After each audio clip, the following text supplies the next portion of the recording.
يا مراري الطافح، يا عالم يهو. هو الستر بقى رخيص كده؟ بقى لحم الناس لبان في بق اللي يسوى واللي ما يسواش عشان شوية قروش. طالعين مسميين نفسكم نجد، وانتوا لا بتنجدوا ولا بتصلحوا. انتوا بتاكلوا في جسف الناس وهم صاحيين. حتى الأطفال يا ظلمة ما سلمتش من لسانكم.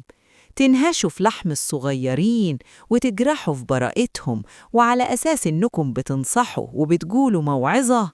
موعظة إيه؟ ودي بتموت القلوب وتخرب البيوت. اللي ينهش في عرض غيره عشان لايك وشير، بكرة يجي اللي ينهش في عرضه وهو قاعد يتفرج.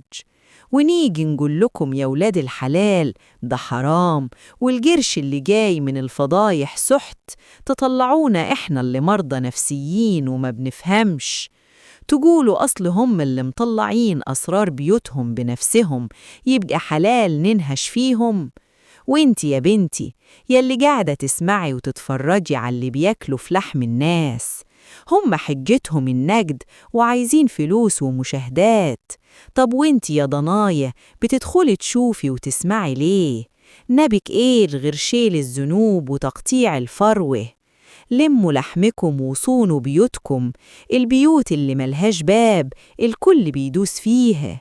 خدي نصيحة ستك الفلاحة اللي بتخاف عليكي.